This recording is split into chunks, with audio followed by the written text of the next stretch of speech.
Good evening, everyone, and welcome to tonight's New York City Council District 11 debate, hosted by the Bronx Alumni Chapter of Delta Sigma Theta Sorority Incorporated and Beta Psi Sigma Chapter of Phi Beta Sigma Fraternity Incorporated. I am Althea Kitchens, the president of the Bronx Alumni Chapter, and I will give you a little background about our organization. Delta Sigma Theta was founded on January 13, 1913, by 22 collegiate women at Howard University. These women wanted to use their collective strength to promote academic excellence and to provide assistance to those in need. Today, there are over 1,000 chapters in several countries with over 350,000 members. Delta is a private, not-for-profit, nonpartisan organization whose purpose is to provide assistance and support through established programs in local communities throughout the world. The major programs of the sorority are based upon the organization's 5-point programmatic thrust. And one of those thrusts is political awareness and involvement. Under this issue, Delta chapters are charged with helping to make our communities aware of and actively engaged in the political process, which ultimately dictates the well-being of our neighborhoods. With so many changes in our local political process, including the upcoming special election and newly instituted ranked choice voting, we chose to expand our outreach by partnering with the Beta Psi Sigma chapter. I now introduce you to Mr. Derek Hammett, president of the Beta Psi Sigma chapter. We are pleased to have you and your chapter collaborating with us on this event. Brother Hammett? Good evening, President Kitchens. Thank you. Good evening. My name is Derek Hammett. I'm the president of Beta Psi Sigma chapter of Phi Beta Sigma Fraternity Incorporated, and currently I reside in the Bronx, New York. Phi Beta Sigma Fraternity, which was founded at Howard University in 1914, is a brotherhood of conscious men, which actively serve our communities through social justice and civil rights. Some of our prominent brothers, which have continued the tradition, are James Weldon Johnson, A. Philip Randolph, Reverend Hosea Williams, Elaine Leroy Locke, and Congressman John Lewis, who encouraged us to get in good trouble, necessary trouble through social justice, as well as civil rights. The Bronx chapter, Beta Psi Sigma chapter, has been serving the Bronx and Westchester County since being established in 1952 in Westchester. The purpose of tonight's debate is to let you hear from the candidates so that you can make an informed decision as a voter. On behalf of the Brothers of Beta Psi Sigma chapter, I would like to thank the Sisters of Delta Sigma Theta Sorority Incorporated Bronx Alumni Chapter for partnering with us to put this event together. Now I would like to introduce the moderators and the timekeepers for tonight's event. The moderators are Attorney Tamika Coverdale and Reverend Dr. Kevin D. Miller, and our timekeeper is Sora Joy Knight. Thank you.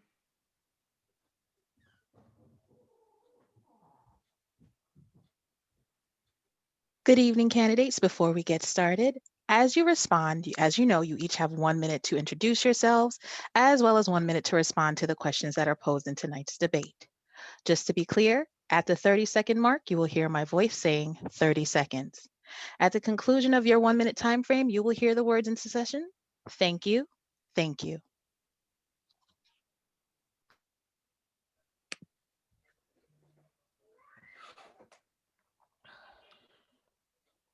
Thank you. Delta Sigma Theta Sorority Incorporated and Phi Beta Sigma Fraternity Incorporated are both nonpartisan groups. We do not endorse any of the candidates in this debate. All registered candidates were invited to participate in this debate. And before I end, I'd like to say that we walk on the land of our First Nation brothers and sisters, our Native American brothers and sisters. Thank you. Thank you, Attorney Coverdale, and thank you for giving that disclaimer. Let me share with you the ground rules for tonight's debate.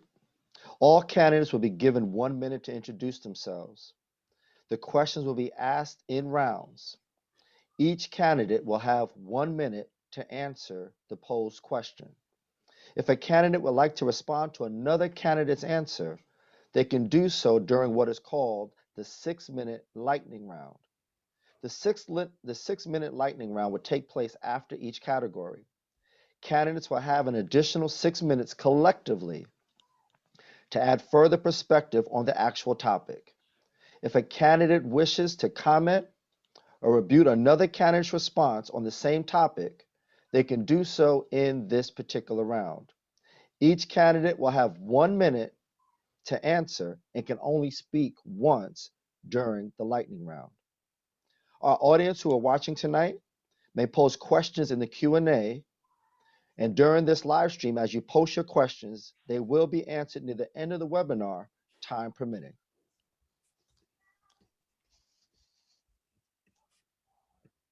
You've heard from our timekeeper, Joy Knight, so now we will now move into candidate introductions.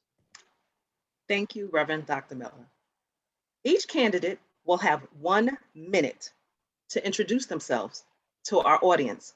We will begin alphabetically with our first candidate, Mr. Carlton Berkeley. Mr. Berkeley? Good evening, and thank you for having me, and thanks for doing this. My name is Carlton Berkeley. I'm a retired New York City detective. I joined the police back in 1984, retired in 2004. I'm married. I've been married for close to 40 years. I have 3 adult children, 2 grandchildren. Born and raised in Harlem, currently living up here at Wakefield for the last 30 years. Okay, I've been fighting racism for a very long time, especially with the police department. Just like 30 seconds. 10 seconds? Oh, 30 seconds. oh, okay. Just like John Lewis said, I've been getting in good trouble all my life with the police department, and I continue. I continue to be a thorn in their side because of what we have seen with the George Floyd, and we had our own Eric Garner. I've been with the people in the neighborhood. The people in my neighborhood know me, and they know that they can count on me. I'm not a politician. This is not a job for me. This is my life. I will continue to fight for our people, whether I win this election or not. I'm a person that Thank you, people can candidate count on. Berkeley. Thank you. Thank you, candidate Berkeley. Mr. Eric Dinowitz? Sorry, excuse me, stay muted. I'm Eric Dinowitz. I was born and raised here in the Northwest Bronx, and it's where my wife and I are raising our twin boys. And right out of college, I became a special education teacher at schools like the JFK campus and Walton campuses. And so immediately the needs of our children extended far beyond the classroom. We have a city that does not support the very people who need the most help, whether it's union workers. I served as UFT chapter leader. I serve as chair of the aging committee on my local community board, and our city is not providing the help it needs to the people who need it most. And my career and community service has been 30 rooted here seconds. in our corner of the Bronx, addressing the very problems that I saw every day and making sure we have a voice and advocate. I've been endorsed by leaders like Congressman Richie Torres, Congressman Espaillat, Senator Bailey, Borough President Diaz, Assemblywoman Jackson and Joyner, and unions like the UFT, DC 37, 32BJ. We're often provided with a Manhattan-centric vision for our part of the Bronx. I'm running to ensure our community has a voice, a strong advocate in the city council, and our children and working families, older adults. Thank you, candidate Dinowitz. Strong advocate Thank in you. City Hall. Thank you. Thank you. Thank you, candidate Dinowitz. Now we go to Ms. Jessica Haller. You're muted. Sorry, I'm so sorry. Thank you, President Kitchen. Sorry about that. I'm Jessica Haller. I came back to the Bronx 23 years ago to raise my family. I'm a working mother of 4, an entrepreneur, and someone who understands the needs of small businesses because I have started and managed a few of my own. I'm running for city council in this moment because New York City is facing a multiplicity of crises in health, employment, housing, facing systemic racism and the climate crisis. We need to elect effective leaders who will be innovative and fearless in taking on all of these challenges. I believe that I am that type of leader, and that with my 30 experience seconds. in government, the private and not-for-profit sectors, we together can reject the politics that have left so many behind and bring new leadership to the Northwest Bronx. I know how to amplify the voice of the people, manage a budget, and implement solutions that will help us solve multiple problems at once. I'm ready to lead, and together, I know we can build a more equitable, resilient, and sustainable future for all of us. Thank you. Thank you, Ms. Haller. Next, Mr. Daniel Paternak. Is Mino next alphabetically? President Kitchens? I'm sorry. It's okay. I just didn't want to go out of turn. Right, I'm not the president. I'm Tamika Oh, Coverdale. I'm sorry. Oh, Tamika, No I'm sorry. problem. No problem. The next, Pasmino, you said? Mino Laura, Miss Mino Laura. Okay, yes, I'm sorry, Miss Oh, Laura. it's okay. No worries. Thanks, Dan. Hi, everyone. My name is Bino Lora, Maria del Camino, and I'm a Dominican mom from the Bronx. I'm an artist, an activist, and an educator. I started my own theater and social justice organization called People's Theater Project that right now works with 1,000 young people a year doing theater, leadership, and activism free programs in the Bronx and Upper Manhattan. I came to this country at 19 years old, and with the $400 that I saved from waiting tables, I built an organization that now has a $1 million 30 budget, seconds. 32 employees, and I kept my staff employed during this pandemic. I know what it takes to do the impossible. I am proud to be running in District 11, a district that is predominantly working class and people of color, 50% Latino, and a third of us are immigrants. I've been doing the fights and fighting in the streets and in the classrooms, and I know that we need to get into government to make the systemic change and address the racial injustice, environmental injustice, and health injustice that have been impacting our community. Thank you so much. Thank you. Now we go to you, Mr. Daniel Paternak. Thank you, Ms. Coverdale. Thank you. My name is Dan Paternak. I was born and raised in the Bronx. I grew up in Kingsbridge, which is where I still live and where I have my law office. I've been on Bronx Community Board 8 for 12 years. I ran the city agency for 3 years as its chair. I've been the chair of the Traffic and Transportation Committee for 8 years, vice chair of the Land Use Committee for 4 years. I'm very much a local person, going to PS 95, JHS 143 in high school was Fordham Prep.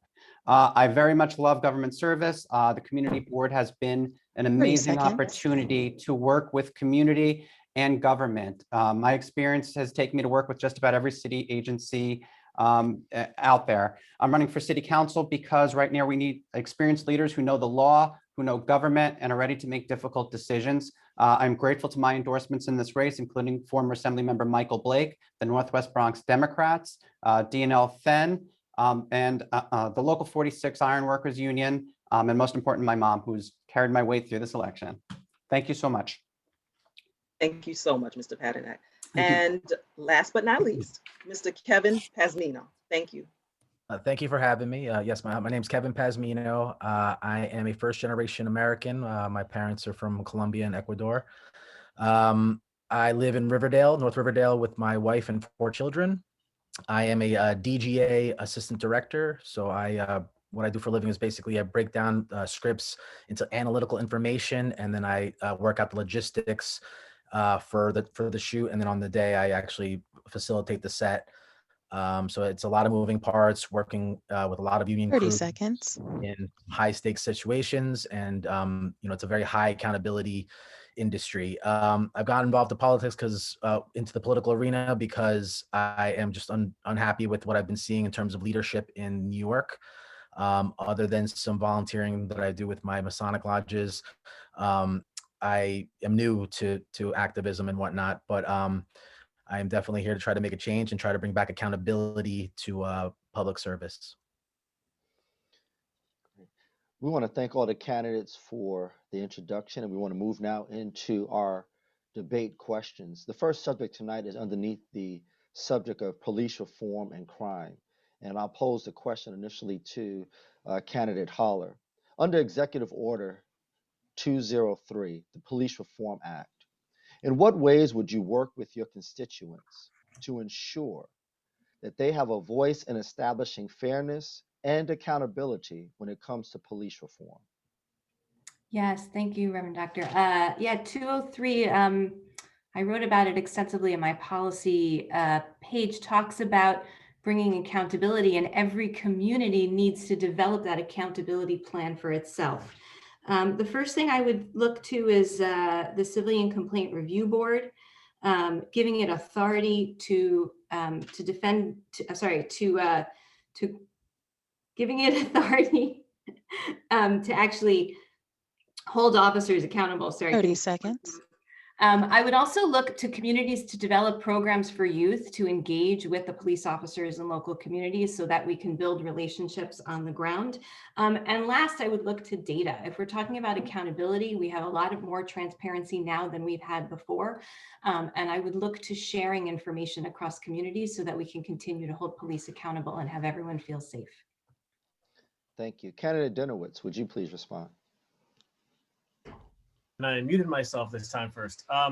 So, I was an early proponent of the repeal of 50A, which shielded police misconduct records. And I'm proud to be endorsed by Senator Jamal Bailey, who was really the force in the Senate behind repealing that and a number of other criminal justice reforms. Here in the city, we do need to give authority to the CCRB in order to allow them to act instead of what they do now, which is recommend, and also take away majority appointment from the mayor and the commissioner. Also moving forward in terms of community precinct council meetings. As a city council member, you can work with the police department, but also engage the community. And as part of my work as city council member, I'm reaching out to community members, make sure that they know that they do have a voice at those meetings to make their needs heard to the police officers who are supposed to represent us and protect us in our community. Thank you for that response. Candidate Berkeley, please. Well, the first thing I would do is take the power away from the police commissioner, because we definitely need accountability. I've been a cop for 20 years. I've been retired 17 years. I've seen this problem firsthand. All right. The CCRB really needs to have real power. All right. They don't have the power right now. I wanted to make the police commissioner an elected position. All right. So that police commissioner could be beholden to the people and not to 30 seconds.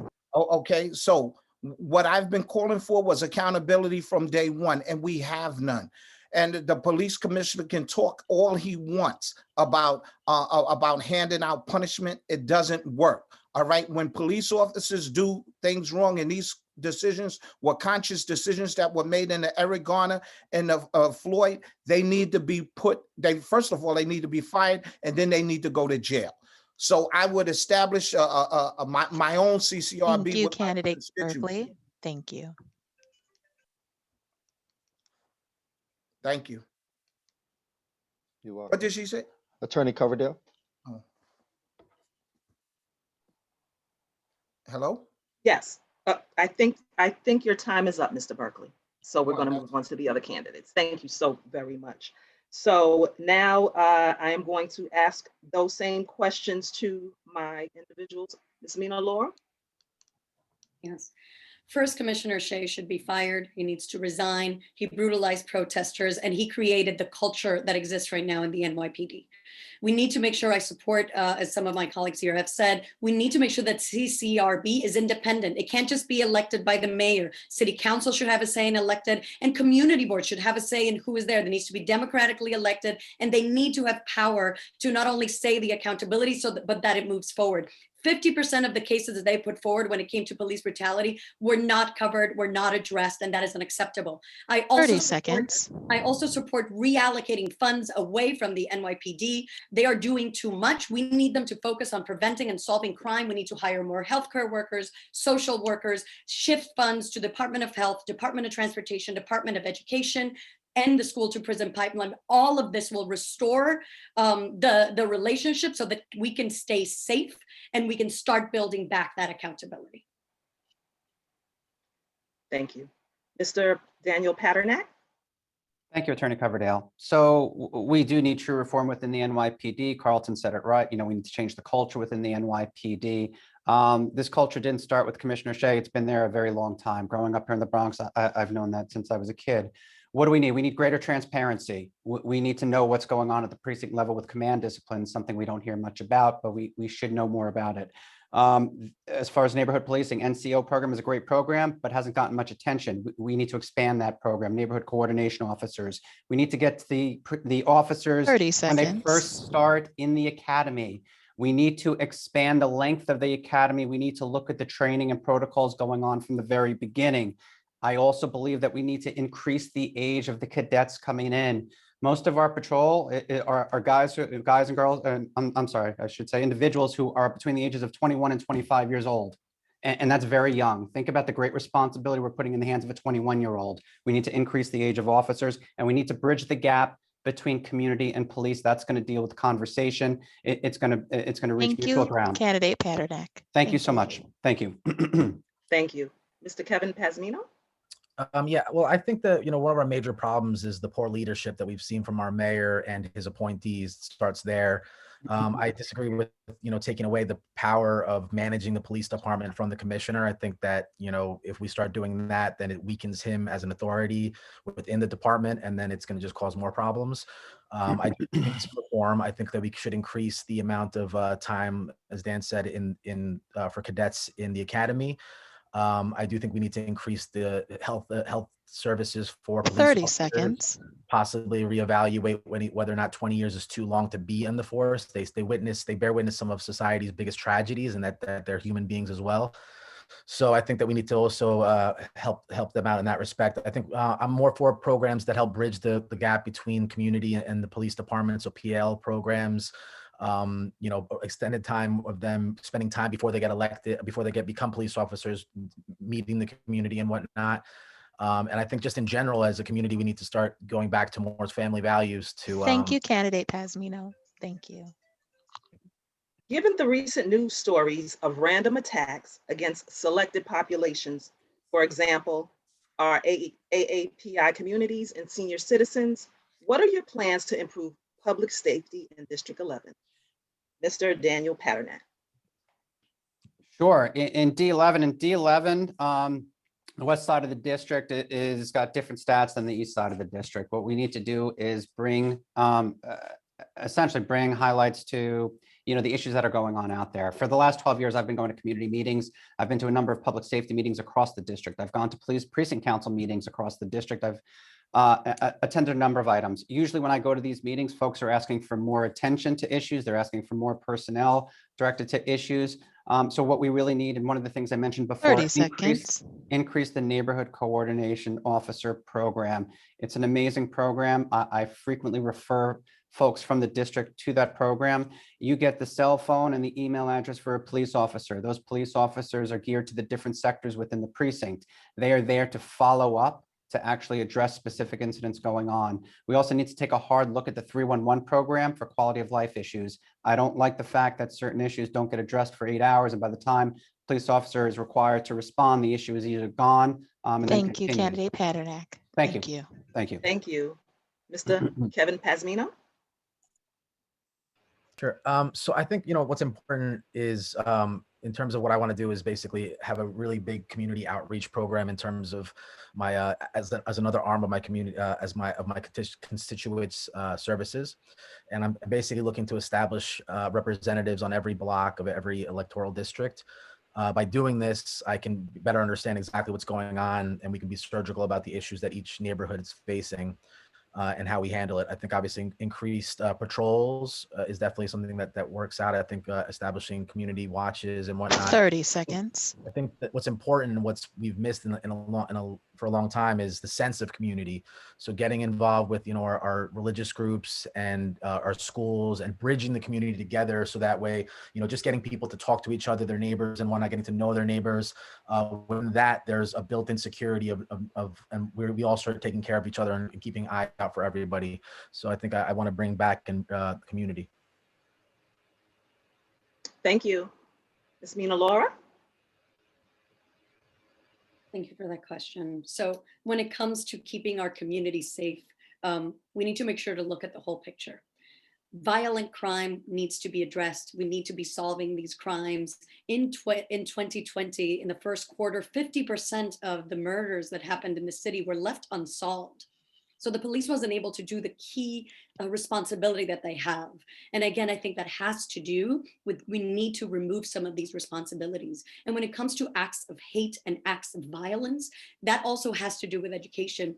30 seconds. Changing our curriculum in schools to be engaging in compassion, in anti-racist education that allows so that in circumstances like this do not escalate to violence. And I do believe we need to have more cops on the street, not in cars, not doing Department of Transportation and giving tickets, but actually being in the streets, engaging with neighbors and building community, and that will keep us safe. Thank you. Reverend Dr. Miller? Candidate Dinowitz, your response, please. Yes, I think immediately in the short term, we do need that police presence on the street, but that's to deal with safety, not to deal with food carts and social services. And so, obviously changing those responsibilities so that the police can be there to keep us safe. When I saw symbols of hate show up in one of my schools, I and two colleagues, we created anti-racist education programs for our staff members to make sure that the information was out there. And there is a big education 30 seconds. Of it. It means moving away from high stakes tests so that we can engage with our students with these things, with this type of anti-racist education that actually matters. But it also means making sure we never elect anyone like Donald Trump ever again, who fanned the flames of xenophobia and essentially made it okay for people to think that xenophobia and hate is ever okay in our society. Thank you. Candidate Berkeley.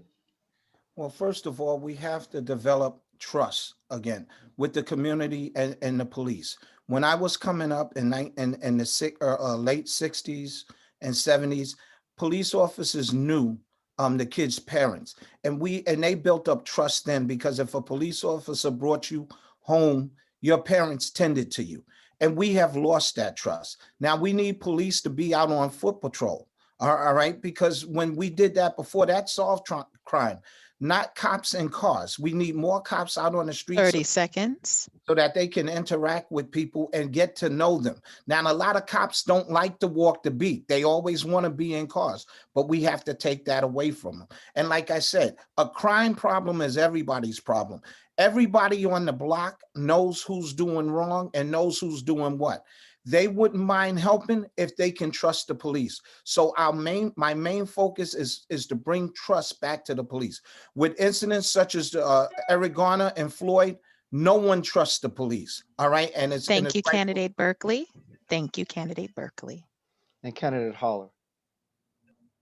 Yeah, well, I'd like to acknowledge, sort of go back to the origin of the question and acknowledge the Asian community that's been dealing with racist attacks for a year since this COVID has begun. And I believe that there are a couple of different issues that we're dealing with here. The first, I would approach community-based organizations and strengthen them through the council so that they can help build community. But the other question is, where is some of this violence coming from? One of the answers, I believe, is in lack of mental health services, particularly during COVID, when people are shut down and we are 30 seconds. People are falling through the cracks. So for example, on our subways most recently, the uptick in violence has really come from mental health cases, that people who do not have the mental health services that they need and are therefore perpetuating crime and violence. So I think we need to look at the different parts of this and come together and get people back out into real life, and we will start being safer again. Thank you so much to each of you for your responses. We're now going to move into the 6-minute lightning round. By way of reminder, you have 1 minute to give either additional information or new insight based upon the responses and underneath the subject of police reform and crime. And you have one opportunity to speak in the lightning round. So whoever would like to jump in is welcome to do so at this time.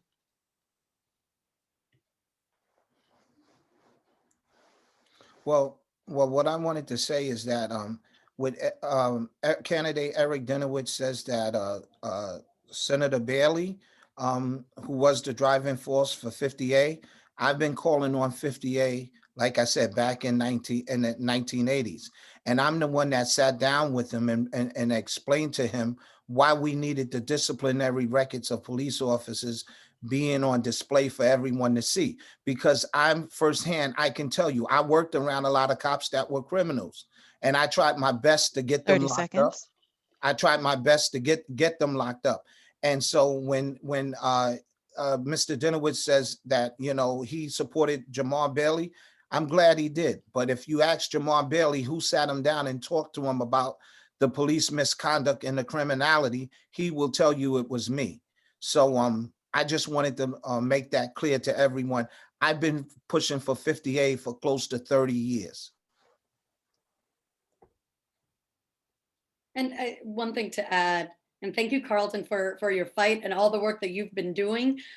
I think we need to make sure that the conversation is looking at systemic issue, right? Systemic racism and not just Band-Aid solutions, because it is, white supremacy has hold on this. These systems aren't broken. Let's be very real. They are created. They are working exactly as they were intended to. So we really need to be reform and reimagining. And it's really looking at the criminal justice system. The police is part of it, but we need to talk about decarceration. We need to talk about 30 seconds. investment, reintegration, restorative justice, ending the school to prison pipeline. So as a council person, I'm going to be looking at all of these issues and how that is impacting our communities coming back, making sure we all have the right to vote when we're here, making sure that we're not incarcerating young people, ending cash bail, any of these systems that are oppressing our communities most vulnerable. We need to uproot, we need to call out, and we need to be working diligently to make sure that we're changing them. Yeah, and I'd like to follow up from what Mino just said, just in terms of the programs that we push forth. One of the examples from this past summer was the knee-jerk reaction of the mayor to cancel the summer youth employment program. And then we found that, crime was going up. Well, summer youth employment is not just about a kid in a job. It's about a kid in a future and a vision and a place to go and building community and teaching them things. And, what we need to do is look at programs and how they affect each other and how keeping kids busy helps with other kinds 30 of seconds. And, many have heard me say this, but a good solution solves multiple problems at once. And I think one of the things the council needs to do is look at all the factors for safety. It's not just number of police on the street. We have many more police on the street and much less crime. And it's a nonlinear relationship between now and the 1990s.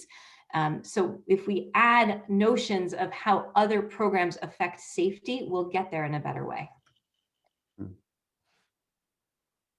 I'll jump in. So I think one of the big things that we need to do in terms of, fighting crime and whatnot is getting our people back to work. And if we're doing well, then, we're not out there committing crime. So I think that's twofold. I think that's in the educational system, opening up school choice, bringing back apprenticeship programs between our local unions. I think that's trade schools, because not everybody wants to go to college, but getting people to good skills is important to getting people to work. The other part of my plan is, as a part of my constituent service and my outreach, it's to try to empower people to incorporate themselves. A lot of the issues 30 seconds. We're wealthy. They're wealthy because they're entrepreneurs, because they detach themselves from their money and they're not getting taxed to death as normal, just employees. So I want to try to help people demystify what it is to be an entrepreneur, whether you crochet, whatever your hobby is that you're passionate about. I want to try to help people start their own business and at the same time try to get the tax dollars to those people and away from corporations and from non-for-profits and more towards people on the street and in our neighborhoods and opening up taxpayer dollars to Thank you, candidate Pazmino. Thank you. Yeah, I'll jump in for a moment. So for me, I'm not somebody who believes in defunding the police department right now. I understand the needs of the city. And I know where we came from. I grew up in the Bronx, like I said, and I was here in the 80s and 90s, which was a much different place. When I grew up, there were north of 2,000 murders per year. Put that in perspective to less than 300 right now. It was a completely different place. So yes, Jessica, more police personnel do work out in the city of New York, and we've experienced that. For me, I know that you can call it defund, reallocate, anything you want. 88% of the NYPD 30 budget is seconds. personnel. If you take funds away from the NYPD, you will be reducing personnel through attrition, through firings. And I just don't believe we're not in a place in the city to do that right now. I do believe the police department needs complete reform within the culture, within a lot of different items. But for me, there's safety. We rely on the department for so many things right now. And reducing the budget is going to reduce personnel. And notably, 2/3 of the 51,000 NYPD are patrol, 1/3 of civilian employees. Those civilians will be fired first, no doubt Thank you, about it. candidate Paternak. Thank you. Am I the last one? Yes. All right. We touched on things like police reform. We say things like restorative justice, mental health. one of the things I see is that students don't see themselves in the curriculum. And these high stakes tests are forcing a certain type of education and a certain curriculum down the throats of students and teachers and schools, but it doesn't provide what we need for 30 seconds. our communities. And if we're serious about teaching mental health and restorative justice, social emotional learning, if we're serious about apprenticeship with unions and private companies and colleges, if we're serious about teaching the skills that our kids need to be good stewards of our community, in the city council, I will push to move away from the high stakes testing model, to disincentivize schools from focusing on that, and from focusing on, and to focusing on what matters, which is culturally responsive teaching, mental health, social emotional learning, environmental. Thank you, candidate Dinowitz. Thank you. Thank you, candidates. This concludes the 6-minute lightning round. Thank you. Thank you, Sora Knight. Our next set of questions will concern COVID. So once in office, how will you improve access to vaccine distribution, and what individual or business protection would you extend or introduce to promote recovery in your district? Ms. Laura? One of the things that we need to do, we have precedent as a government, as a city, of partnering with community-based organizations to make sure that we're reaching the communities in need. We did that with the census. I was proud to be a partner with my organization in 2010 and 2020 to reach those communities hardest to reach, because we know them, they trust us. So we've failed to do that with the vaccines. And we have seen how our Black and Brown community, Black and Latino community who've been most impacted are staying behind when it comes to vaccines. So immediately we need to think about pop-ups. We need to be partnering with community-based organizations, religious institutions, 30 sororities seconds. and fraternities who know the community in place, doing pop-up sites with a bus right in front and making sure that we're reaching the communities in culturally responsive ways, right? With a lot of my community, the Dominican community, it's WhatsApp. That's how we connect with people. It's not online, it's not digital. And I forgot the second part of your question. About, there are vacancy tax. There are things that we can do for small businesses right now. I support putting money in the hands of small businesses to be building up our economy, as well as subsidizing childcare and elder care so that we can go back to work. Thank you, candidate Laura. Thank you. Schools are full-time as well. Thank you. Thank you. Thank you so much. Mr. Pasmino. Yeah, I think we need to definitely make sure that we're have the PPP program going, and let's also have some ambassador programs for people who don't speak English, and for and be able to really explain how to get involved with it. I know that a lot of the community boards have been doing a lot of great work with that, so I kind of want to continue that. I think there's also ways where we can try to find another part of my platform is trying to increase tax breaks and incentives for people for volunteerism. So, if for some of these empty storefronts and whatnot, if we can start getting some pop-up stores 30 in seconds. and whether or not it's whether they're getting a smaller rate, maybe they can cover their balance through these pop-up stores, that's a possibility. Or if they're doing it in terms of small businesses that have been struggling, then maybe we can give them some breaks in terms of their property taxes. I think in terms of the vaccine, we should definitely be getting that, pop up, coming directly to the seniors and directly to people who are less fortunate and delivering that directly to their homes. That's also a part of it as well. And then just, I think just, smart, educating people on all the grants that we have. It was unfortunate that so little Thank money you, went. candidate Pasmino. Thank you. Thank you. Thank you so very much. Mr. Daniel Paternak. Yeah, vaccine outreach. So expand the number of places where we do place it. Also, I want to see a visiting nurse service for seniors, for those who can't actually get out of their homes, or the disabled that do need folks to come who can't get out of their homes. I'm sorry. We need outreach to the communities to see, make sure everyone knows that they are eligible for those communities. That's going to be on TV. That's going to be on radio for folks who aren't on the internet. It also has to be in a multitude of different languages, and we need to reach our communities. Recovery, help our small businesses. Our small businesses make up our community. 30 seconds. In order to do that, we need to make sure that they can continue. A lot of the small business owners I speak to are dipping into their own pocket. They're going into their own savings just to stay open. As city council members, we can get them tax breaks on the real property taxes that they pay. We can get them water rate breaks. We can get them grants, and we can cancel all the fines to these businesses, which make no sense whatsoever. We should not be fining our businesses right now. Cancel those as much as we can, put money into the pocket. I also want to extend the street program for outdoor dining, free street outdoor dining for our small businesses. Thank you, candidate through 24. Paternak. Thank you. Thank you. Thank you, candidates. Still underneath the subject of COVID, I present this question to you for your consideration and for your response. Concerning reopening, do you agree with the approach from our elected officials, or do you have different ideas for this district? And I posed that question initially to candidate Berkeley. Could you repeat it? Absolutely I didn't can. get the answer. I didn't get the answer, the last one, but That's all right. You'll have an opportunity, all of you will okay. have an opportunity to address that in the lightning round. All right. And so what was, So the would you, question that I pose now to these candidates is concerning reopening. Do you agree with the approach from our current elected officials, or do you have a different idea for the reopening in this district? okay, well, I kind of agree with the reopening, but when we do it, we have to do it safely. Oh, okay. Right now, and I think it's too early to open 100%.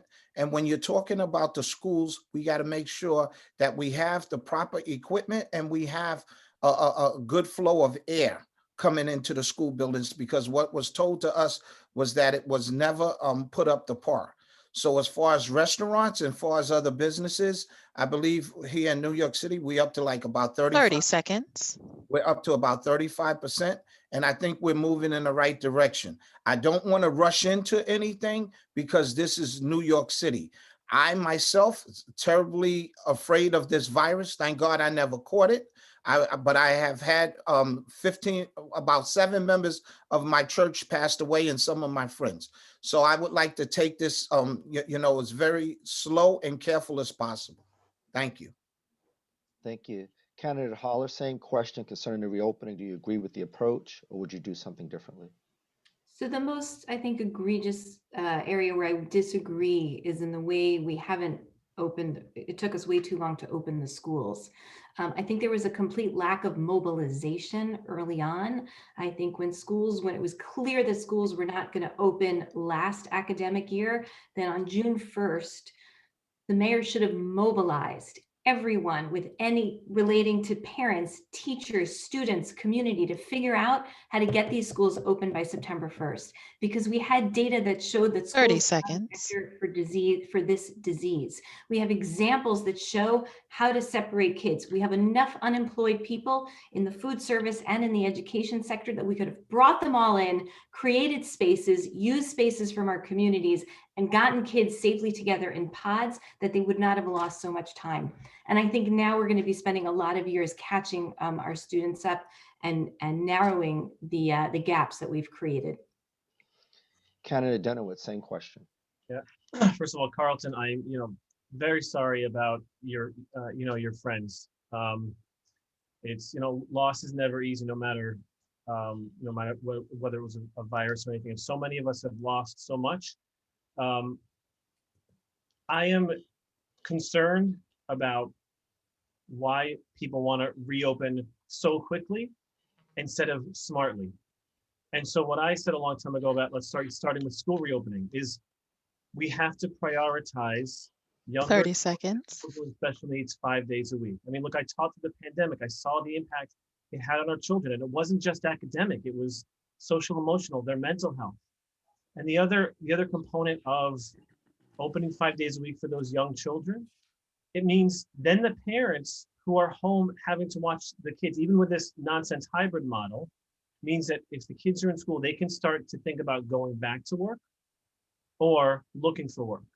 But they can't even begin to make that decision. And wrapped up in all of this, of course, is making Thank you, candidate Denowitz. of the vaccine. Thank you. Thank you. Thank you. Now we're moving on to our lightning round. And as we stated before, each of you will have a minute to answer or give feedback as to the other 2 questions. So Mr. Berkeley, would you like to go first?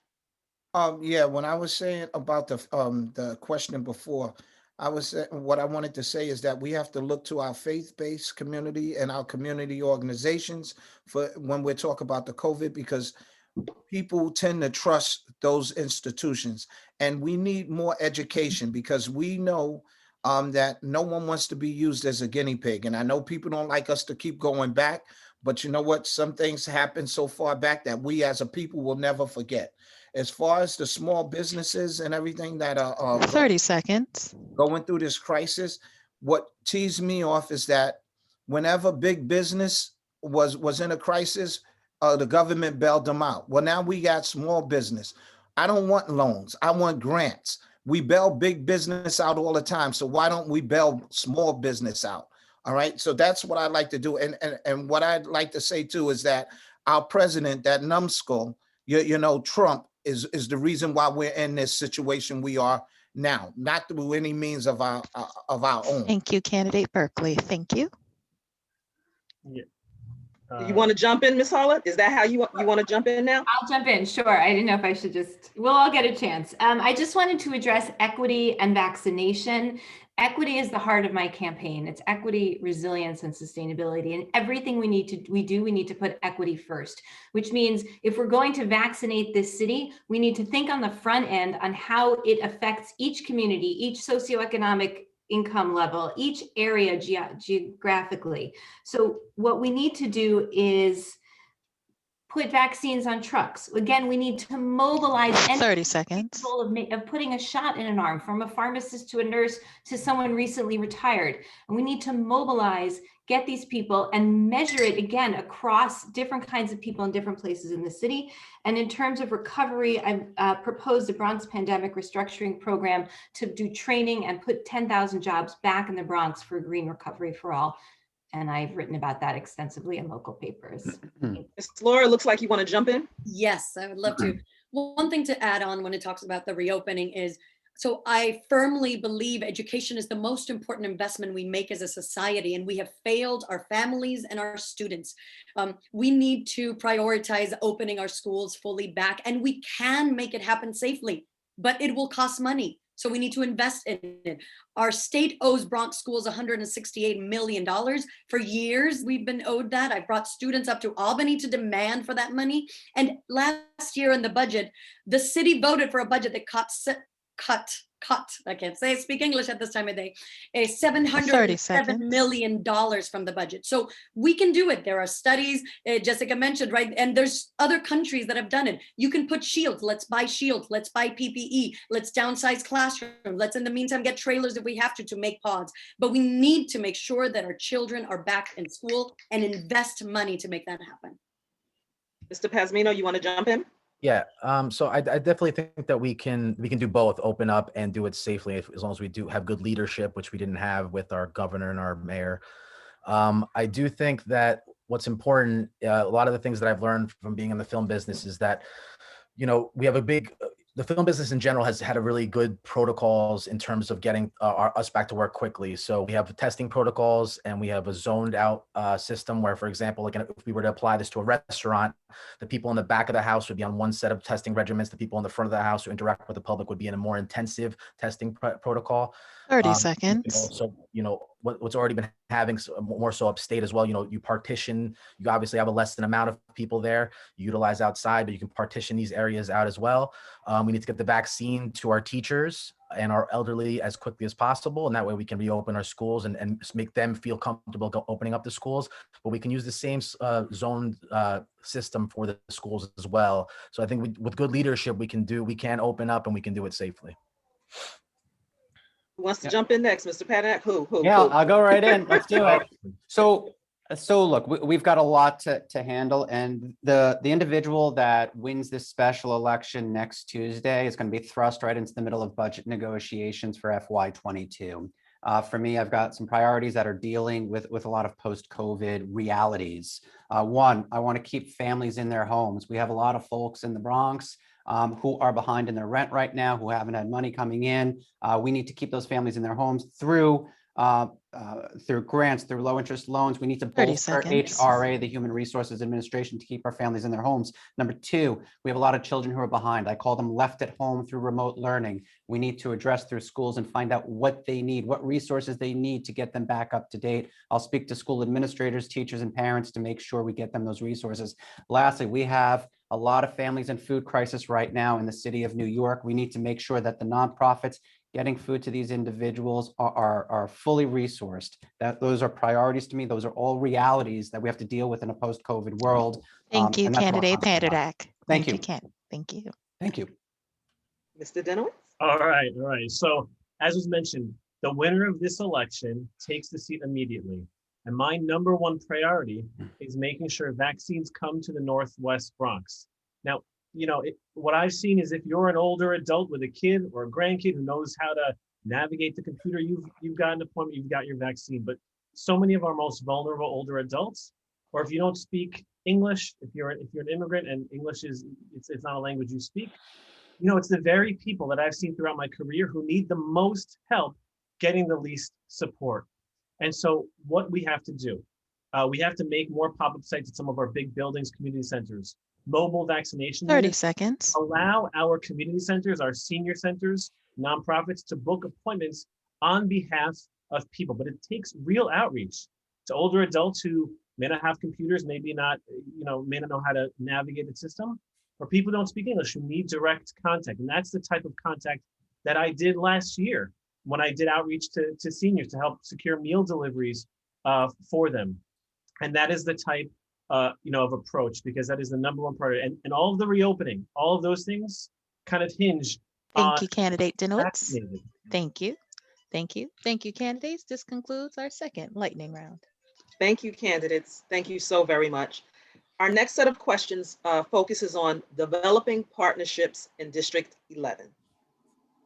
Many of the issues that are discussed in the debate are beyond the ability of any one person or office. How will you mobilize and develop community partnerships around the issues that impact our communities here in District 11? Mr. Panzino? So once again, with my community outreach program, I'm looking to establish these representatives on every block, and that will help me, know exactly what's going on, specifically tailoring to each specific area out of District 11. Coordinating with, knowing what the issues are for our brothers and sisters in the various neighborhoods allows us to be able to communicate in between each community. So, we might have solutions for someone in Norwood. Someone from Kingsbridge might have a solution for people in Woodlawn. So by really getting to know people, not only their 30 issues, seconds. but what they have to offer, with the pandemic, a lot of people are rethinking their careers and what they want to do. So it's not only going to just be about what the current issues are, but, what possible, volunteerism they want to put in, what kind of businesses they're thinking about, moving into, what kind of careers they're trying to move into. So there's going to be a bunch of various questionnaires going out to the public, so we can really surgically handle all the issues that we're dealing with by understanding everybody's issues in the community, in every one of the communities. Thank you, Mr. Pazmino. Ms. Mina Laura? Connecting and building with community is the work that I've done as a cultural organizer and organizer in the community. Last summer, when summer youth employment was canceled, I brought 14 different nonprofits and we created a free virtual summer camp for 200 kids in the community. After the murders and execution of George Floyd, together with 5 other mothers in the district and Teens Take Charge youth activists, we did a march for Black Lives attended by 1,000 people. So yes, about building. I'm a progressive candidate in this race endorsed 30 seconds.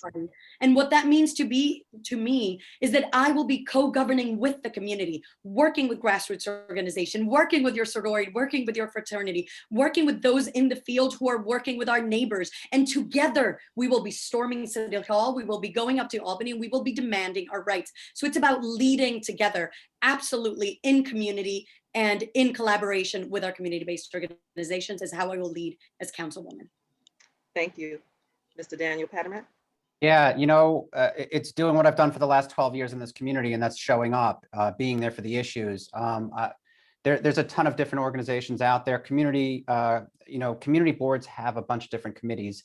It's attending those meetings. It's police precinct council meetings. It's regular community meetings. In the last 12 years, I've run and been to probably more than 1,000 community meetings on different subjects. It's being there, knowing the people and working with them. It's identifying an issue, speaking to the stakeholders, looking for solutions, and then problem solving. If one solution doesn't work, you move to the next one and the 30 next one, the next one.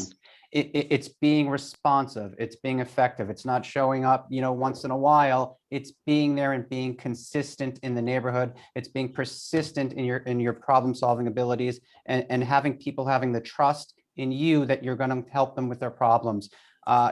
most people in my community where I live know they can walk into my office at any time. They can ask me any question. It generally takes me, 30 minutes to get to my office on a day, and I work in my same building just because I'm stopping and speaking to folks. So it's establishing that rapport. Thank you, with the candidate community. Paternak. Thank you. Thank you.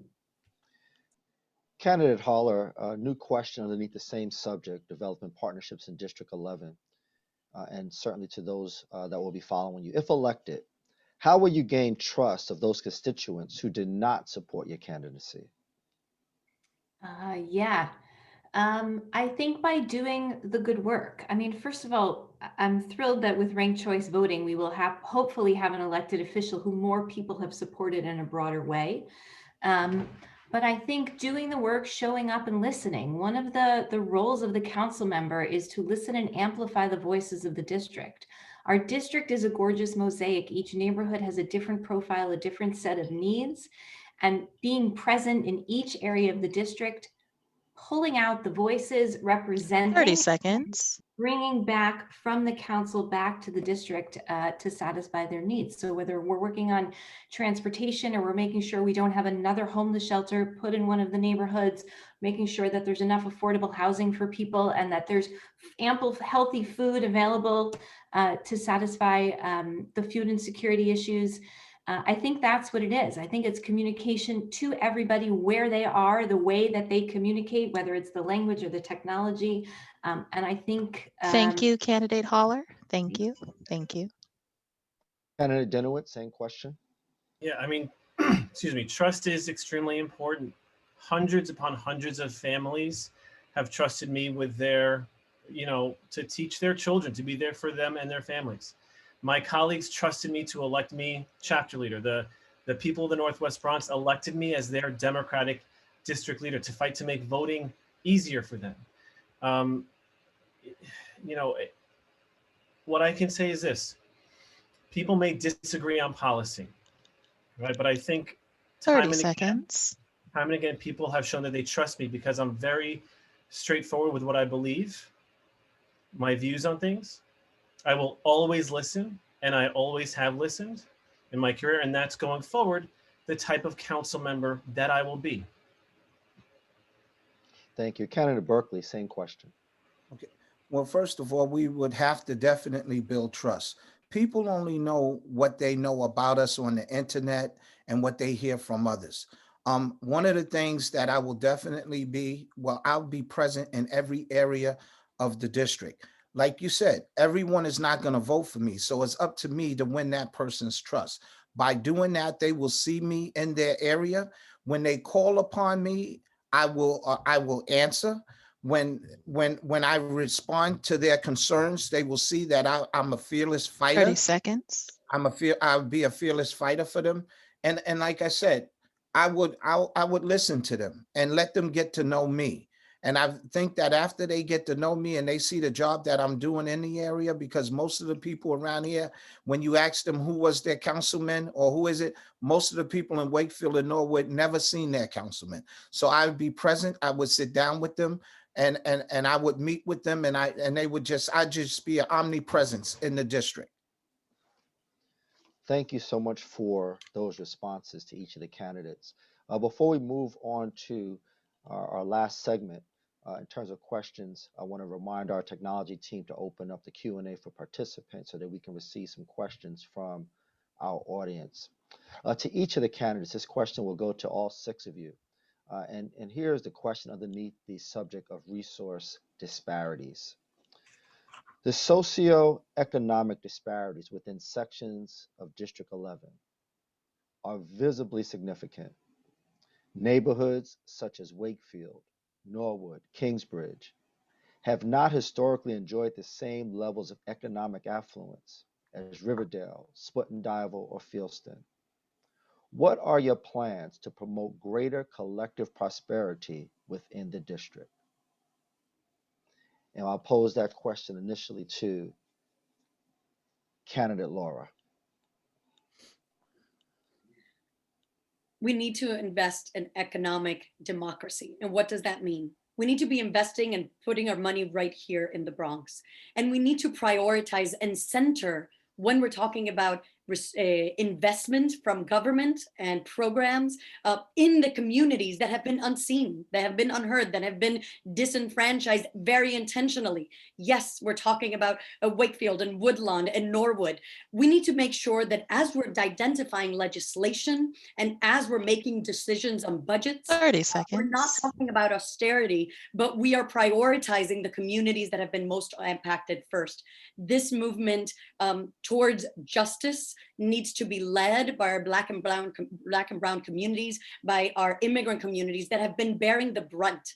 So equity starts with making sure we are lifting up the communities that haven't been seen. The political power has been held in Riverdale forever. It's been held by the, by the more affluent. So I'm here to represent the working class community, the Latino community, would be the first woman of color to represent. Thank you, candidate Laura. Thank you. Candidate Dinowitz, same question. So I think to answer this question, I don't have to tell you yet what I'm going to. I think the easiest thing is not tell you what I'm going to do. It's easy to look at what I've done. When I chose to teach special needs children, I did it in places like Kingsbridge and Kingsbridge Heights. When I built a coalition to fight for accessibility and successfully get a commitment from the MTA to build an elevator at a train station, it was in Norwood. When I bring my kids to Parks Clinics, it's at Bissell Gardens in Wakefield, and it's at Van Cortlandt Park in Woodlawn. So going forward, that is how you know 30 seconds. I'm going to be a candidate for the entire district, because I've already been there in my professional career and my volunteer service. And I've been endorsed by a number of the local elected officials outside of Riverdale, including Adriano Espaillat and Senator Bailey and Kevin Riley, who represents the other part of Wakefield. I am going to be a candidate for the entirety of the district, just as I've been an employee for different parts of the district and a volunteer and a community advocate for the entire Northwest. Thank you, Bronx. candidate Dinowitz. Thank you. Candidate Berkeley, same question. Yes, just like you said, Reverend. All right, that's one of the reasons why I'm running. For over 40 years, our representation has come out of Riverdale.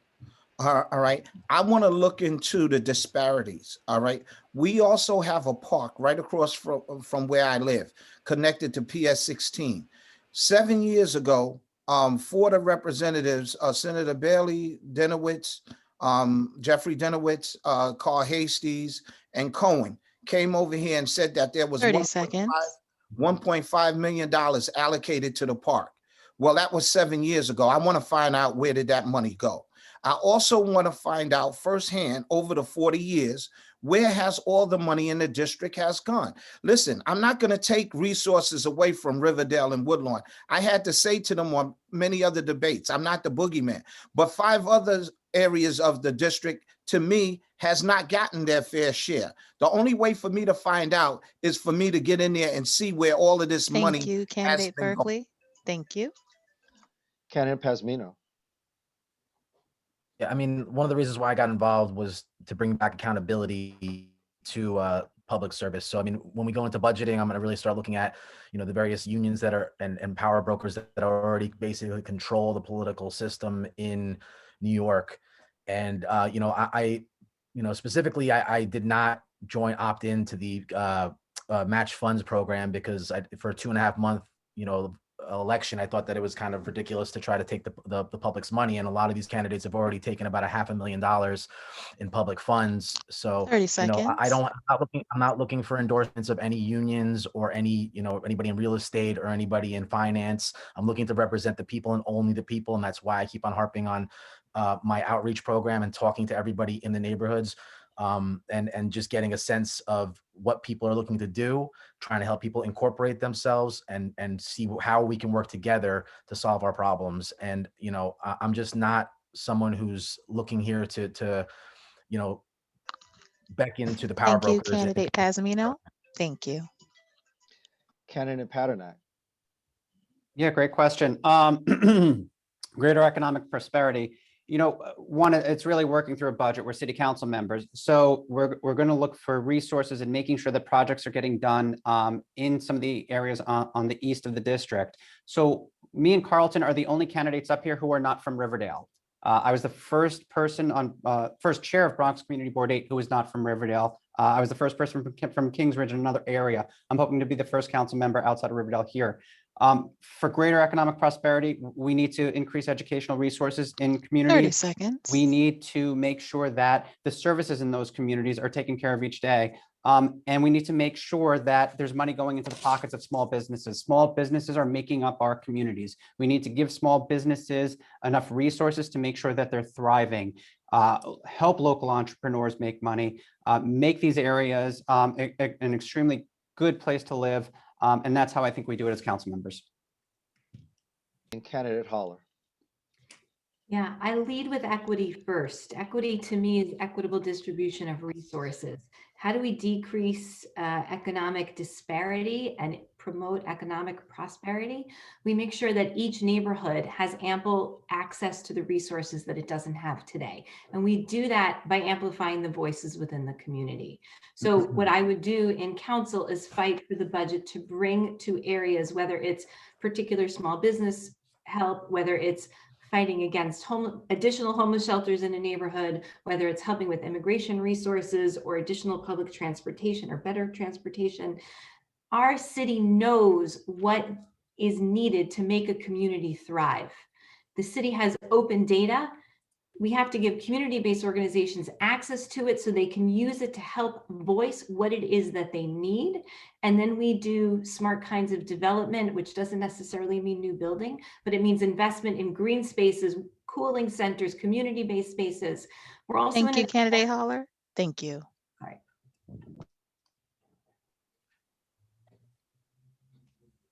Thank you. Thank you, Reverend Dr. Miller, for asking that pertinent question. The next question, all 6 candidates will answer the question. The question is, what are your plans to promote greater collective prosperity within the district? You may answer 1, 2, or 3, or all 3 in this area: education, small business assistance, or housing. Candidate Berkeley. Okay, the first thing is, as far as education, I would like to bring, like I said, I live right across the street from a school, and they need all sorts of help and support, right? From smart boards to everything that which they just got, and you know how long ago that was. So I would like to just bring them the necessary resources for the kids that attend that school to bring them up to par. As far as housing, over here in Wakefield, the only housing that has been going up has 30 been shelters. seconds. All right, has been shelters, and that needs to stop. All right, you don't saturate one area with shelters, and we know that there's other areas in the district that does it.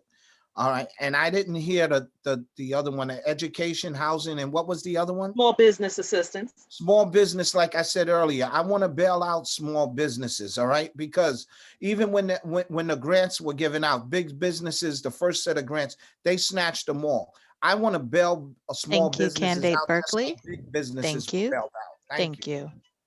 Thank you. Candidate Pazmino. Yeah, so I think with our schools, as I was saying earlier, we have to educate our parents on all the options and allow them to have school choice so that they can, we as parents, we know our children better than anybody else. So by giving the parents the knowledge and the tools they have, the education on what's available for them, I think that they'll make the best choice with their children for what's best for them. Apprentice programs, certification programs. We need to bail out small business for sure. Get more grants to them, and 30 more seconds. in terms of any of their electrical bills and any aid that we can do in that regard. And then what was the third question? Education, Housing. small business, or housing. Housing. And with housing, for me, I would look to, either loosen up some of the regulations and zoning so people could, have rental apartments in different neighborhoods that people normally don't have access to. And I'd also look to do income-based housing as opposed to affordable housing, but income-based housing. That's how I grew up, and it helped my mother. Thank you, candidate Pazmino. Thank you. Candidate Holler. Yeah, I'd like to focus on housing. We're in a really vulnerable moment right now in New York City where real estate values are down and buildings are empty and rental revenue is down. And what we have to do is protect those spaces. a couple of the ideas for more affordable housing in the district. One is to legalize accessory dwelling units, which is a great way to bring more affordable housing to much of the northern portion of this district that is single family homes without needing development. It can happen right now. 30 seconds. It brings income to the homeowners, and it brings safe space to the tenants. Also, permanently integrate affordable and sustainable housing across the city and distribute it equitably. Integrate it into every neighborhood, make it truly affordable, adjust AMIs to be relevant to our Bronx neighborhoods, and put people in there to make our communities able to thrive. Thank you. Candidate Laura? Thank you. I'm going to focus, since I've spoken about education and the investment there, I want to focus on housing for this question. First, we need to increase the housing vouchers. We need to make sure that those that are home stay home right now, and support them with subsidies. Canceling the moratorium is good for now, but what happens at the end of that? Nobody will be able to pay those that have struggled this 5 months of back pay. So we need to end that. We need to cancel that rent, and I will work with the state elected officials to do that. We also need to be building more affordable housing, and actual affordable housing that meets the needs of our residents here. I agree with using the local income, and also 30 seconds. reforming ULURP and reforming the process with the mandatory inclusionary housing, as well as using public land, turn it into community land trust so that we can build affordable housing right there. And then we also need to create pathways to home ownership, close loopholes that allow for discrimination, as well as reinstate, put in legislation that requires anti-racist training for real estate brokers, both for tenants and for homeowners. We see how that continues to happen. We need to center tenants in the conversation. Real estate interests are paying thousands of dollars right now for one of the Candidate Laura. I Thank think you. that speaks to the values and who's going to be selling out the tenants. Thank you. Candidate Paternak?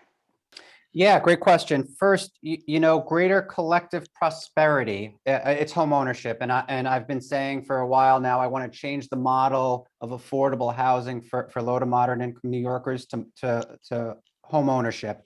That's going to be through programs like the Mitchell-Lama program, through limited equity co-ops. Most folks across the country, their retirement program is usually the equity they have in their homes. Not only that, but history has shown us here in New York City that limited equity co-ops such as Mitchell-Lama have sustained their affordability.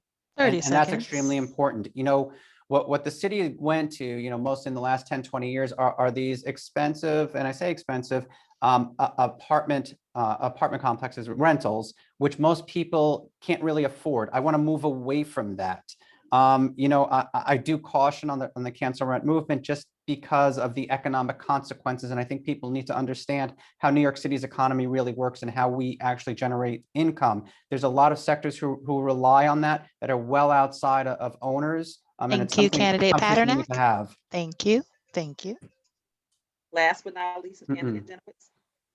Thank you. Regarding education in our schools, we absolutely need to close the digital divide. When I had students who for weeks didn't have a device in the class, they could not engage. And so much of our learning now is going to be online for the foreseeable future, or at least it's going to be a component. We need to do that.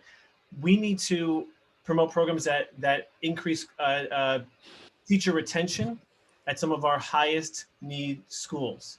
What the hallmark of some of the bad schools that are struggling 30 seconds. are when there's low teacher retention. So I want to incentivize teachers to stay in some of the schools that are struggling the most, to provide that stability and that quality teachers for the kids. Regarding small businesses and working, we need to be supporting our unions through legislation, budgeting, and our small businesses. There are programs available for small businesses, but if you're a small business and you have 1, 2, 3 employees, you're already doing everything for your small business. You need help from the city and from nonprofits to access those. Thank you, Candidate Dinowitz. Thank you. Thank you. Thank you. Thank you all. Reverend Dr. Miller and I would like to thank you for answering all of these questions. And now we will move on to this question. All candidates will be given 1 minute to answer this question. If you win this seat, what accomplishments do you expect to achieve that will merit your reelection? Candidate Berkeley. Well, the first thing I would like to do is just mend mend the fences of the police in the community.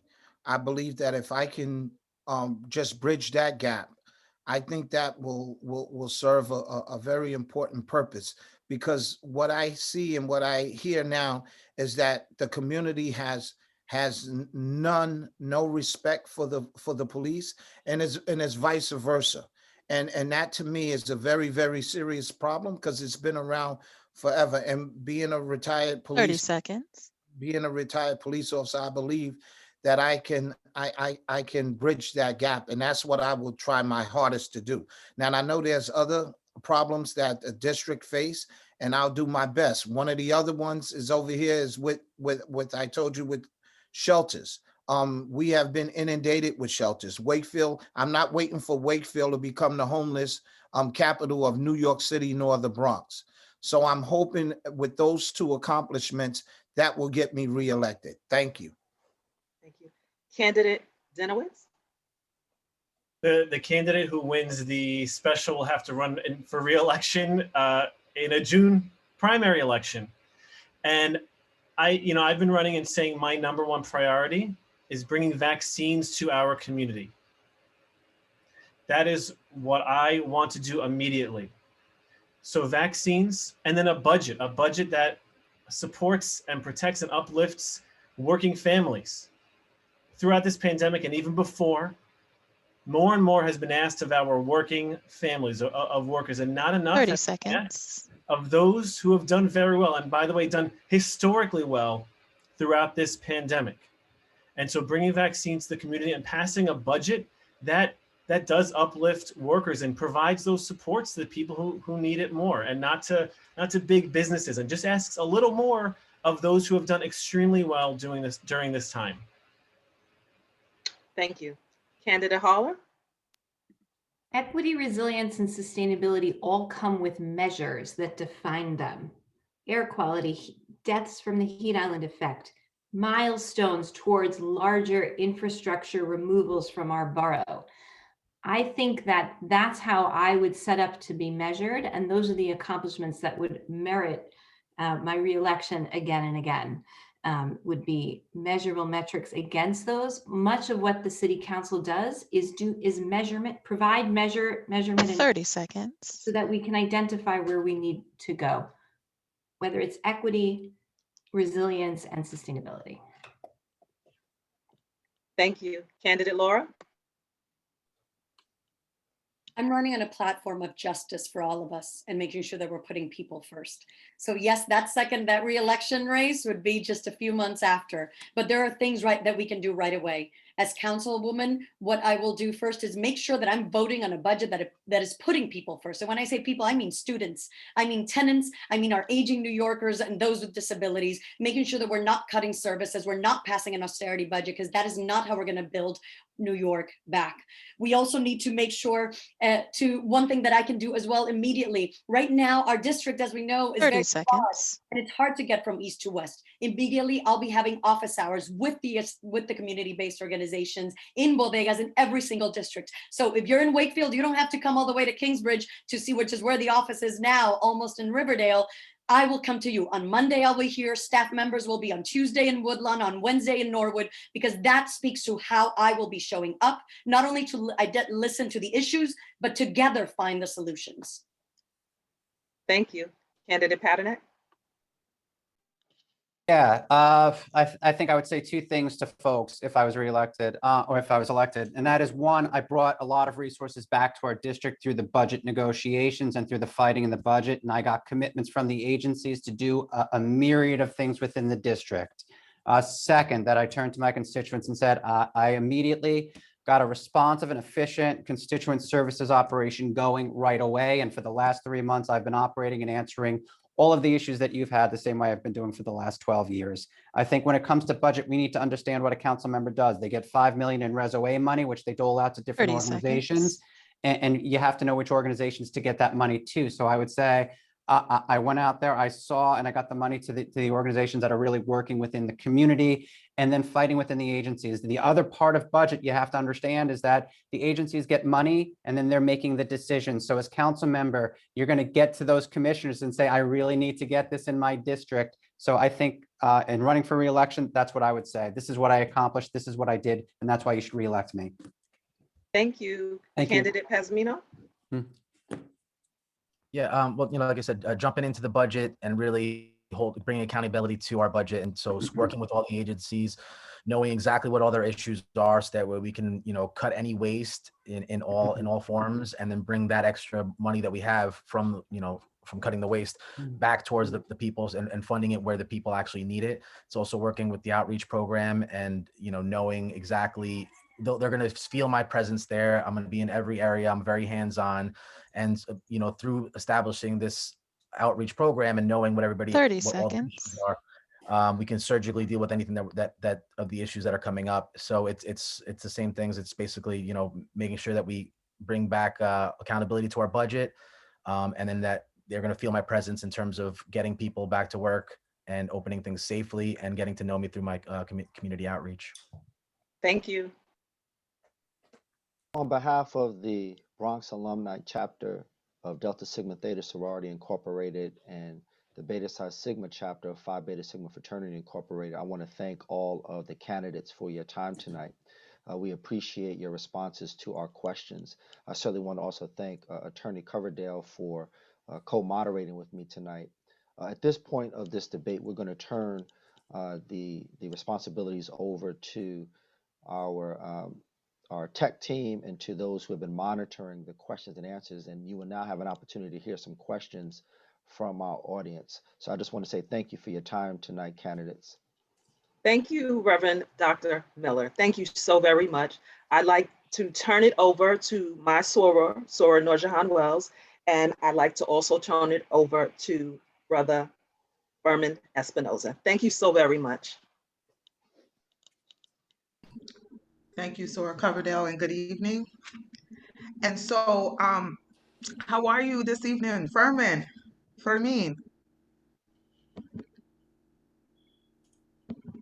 Are you there? I'm Nurjahan Wells. I'm going to be looking into the Facebook chat and answering and sending out, some of your questions to the candidates. So feel free to post to our Facebook Live if you have any questions.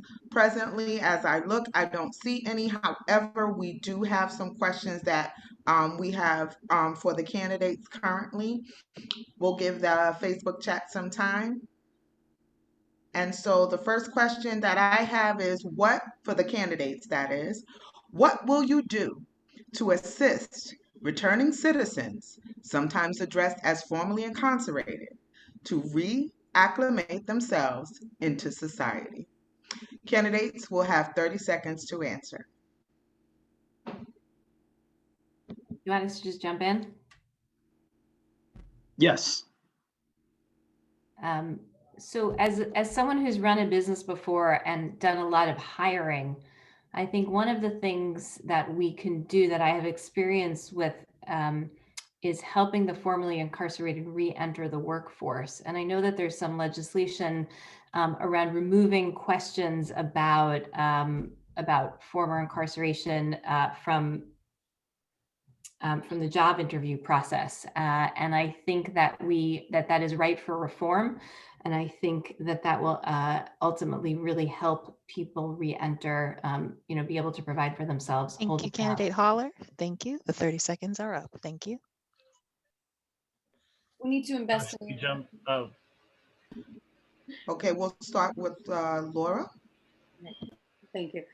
We need to invest in rehabilitation programs. We need to partner with organizations. We need to make sure that, yes, there is no question asked when it comes to employment about your prior experience or if you've been incarcerated in the past. Also, when it comes to housing, we need to make sure that there's no discrimination of any kind because of what your past experience is, making sure that every person immediately is registered to vote if they haven't been. Once they come out, make sure that things are in place so that they can come back and be able to be engaged as full human. Thank you, Candidate Laura.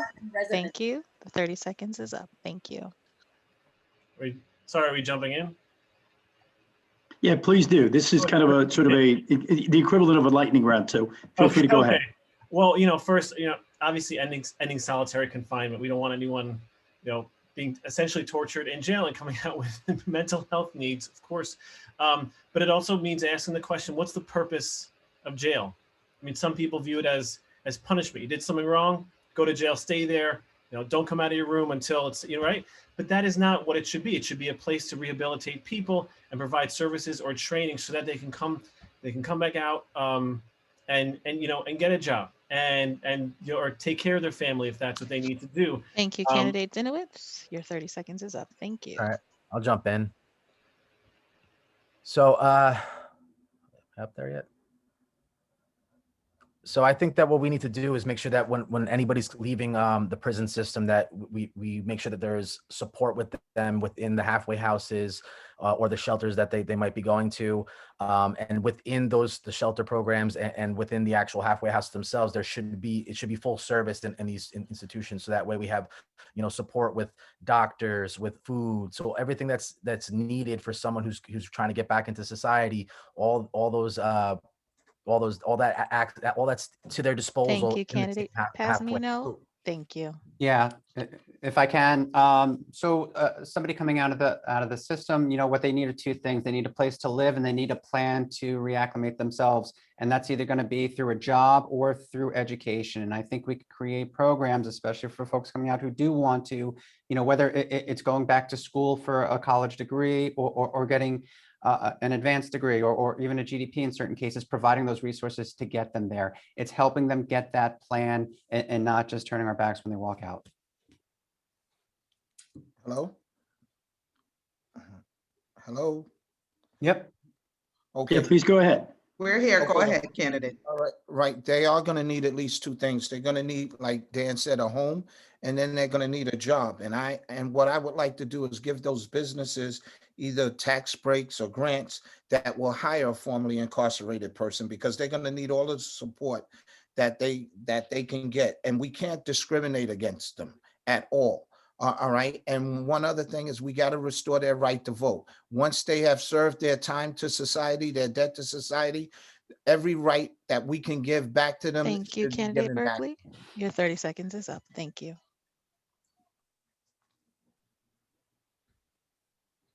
Has every candidate answered the question at this point? Yes. Okay, Nurjan, do you have other questions from Facebook Live? As a matter of fact, I have one more question, and I'm going to turn it over to you to see what conversations are going on in the Zoom chat. Absolutely. One.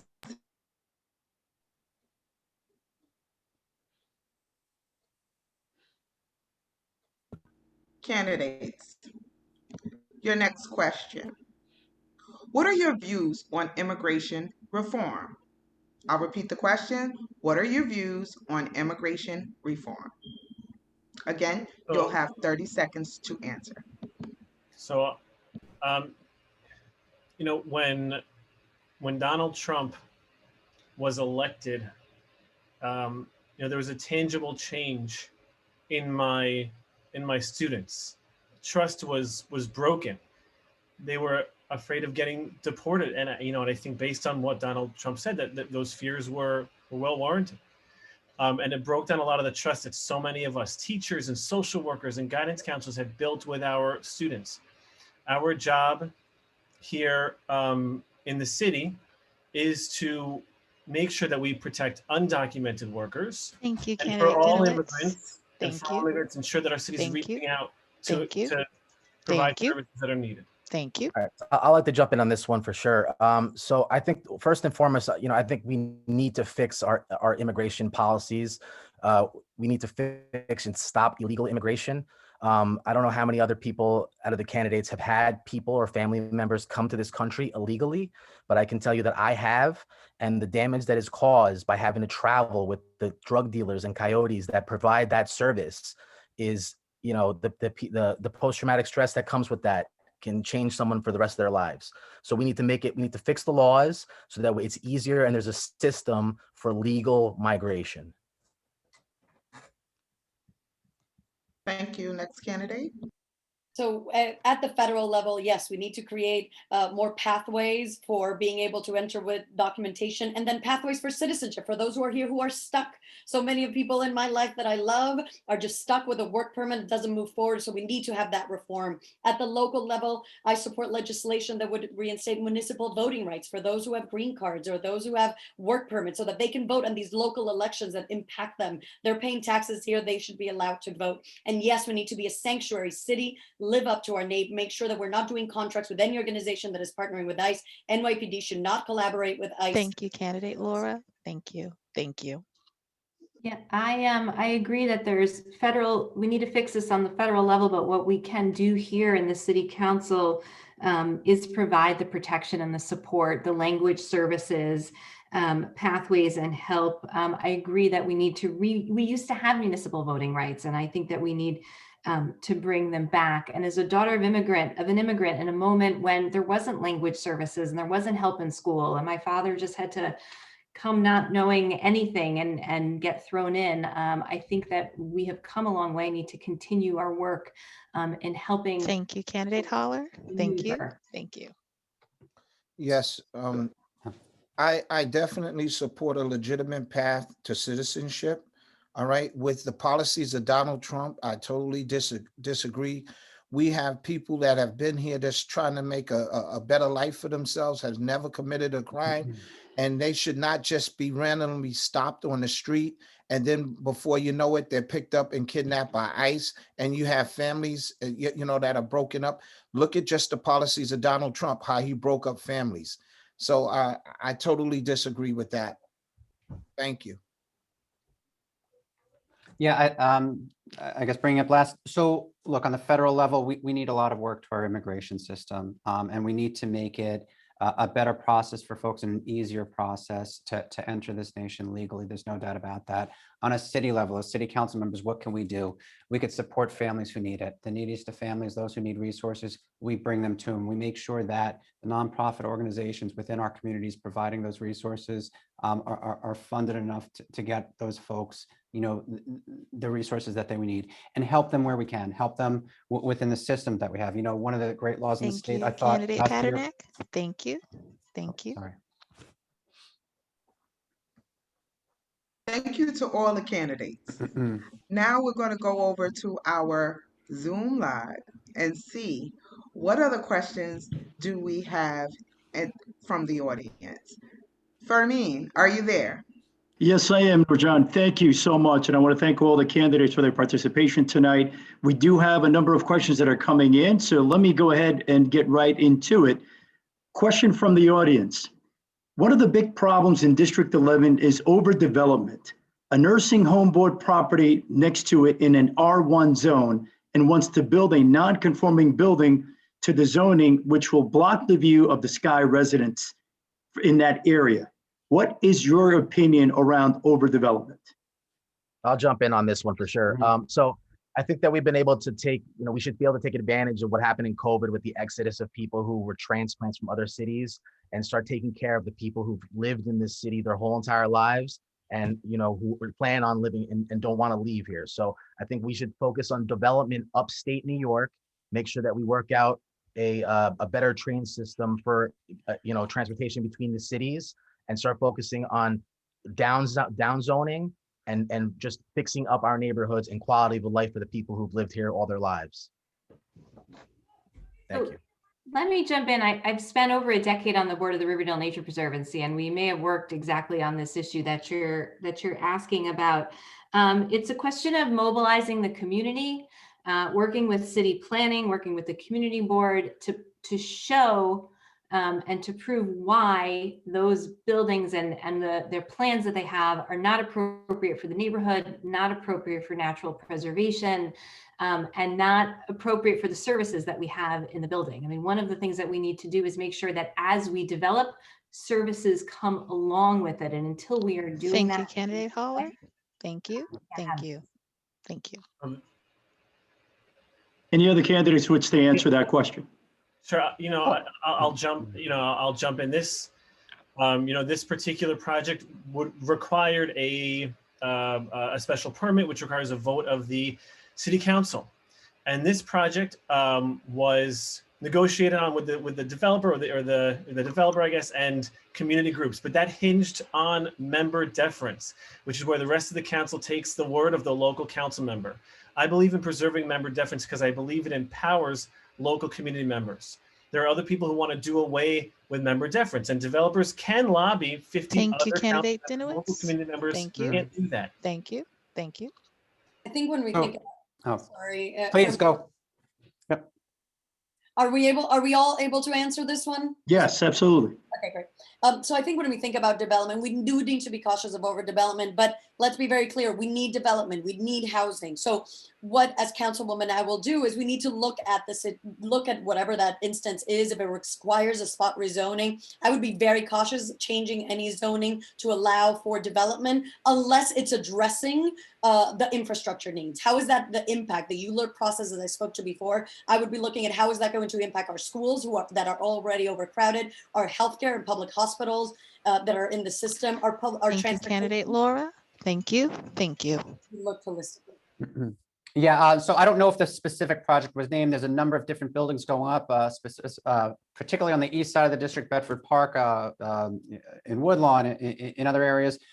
We don't know if it's as of right or not. What we do need to look at is what our current zoning looks like in all of our different neighborhoods and see what works, see what doesn't work. On Community Board 8 right now, we're taking another look at the 197A plan. The 197A plan is really where the start of community to look at zoning to see what your needs are. We need to do that throughout the district and the different community boards. We need community-based planning. We need to get back from that. We got to stop with the top-down approach to planning and get back to the needs of the Candidate district. Paternak. Thank you. Yes, this seems to be a problem with the ULURP process that we was talking about earlier. Now, and I know over here, right, in the Wakefield area, we had a guy named Stagg, and he has, once he got the subsidies to build low income housing, he changed it into shelters. If that's why the community needs more input, and the community needs to have the power, and the elected official councilman needs to listen to the people. Mm-hmm. Thank you, candidates. And assuming that everyone's had a chance to respond, we'll move on to our next Zoom question. And I'm going to reframe this because there are multiple questions within this comment. What is your position on homelessness, shelter and street? And what is your overall position with respect to public health and safety with regards to defunding the police? So again, homelessness, shelter, and public health and safety with respect to defunding the police. Anyone can answer or begin. So I guess I'll begin. With homelessness, I think part of it starts with keeping people in their homes. That means expanding right to counsel. It means legalizing accessory dwelling units. It means providing rentals to make more housing, providing rental subsidies if that's what people need. It is the right thing to do to provide that stability for people. And it is also less expensive to keep people in their homes. Of course, there are people living on the street, many of them with mental health needs. And that's something that's deeply important to me, starting in the schools and providing those services through Thank you, candidate Dinowitz. Thank you. So I'll pick up from there. So as I was saying before, in terms of people coming out of incarceration, all of our shelters and all of our halfway homes need to have other lifelines in there. So that's medical help, that's, good food, access to good food, access to clothing and access to good mental health facilities, all within the same atmosphere, all in the same building. So that way, we can help them get back on their feet. In terms of in respects to defunding the police, I don't think we need to be defunding the police at all. I think that we need to be adding, training our officers better to deal with more. Thank you, candidate Pasmino. Thank you. Thank you. The money for the health services and the health and safety is going to come from the police budget, because we're going to pull those responsibilities away from the police. We're going to make them more efficient. We're going to give them the resources to do their job better and be accountable. And that's how we're going to fund mental health services to address the issues that they are no longer going to address.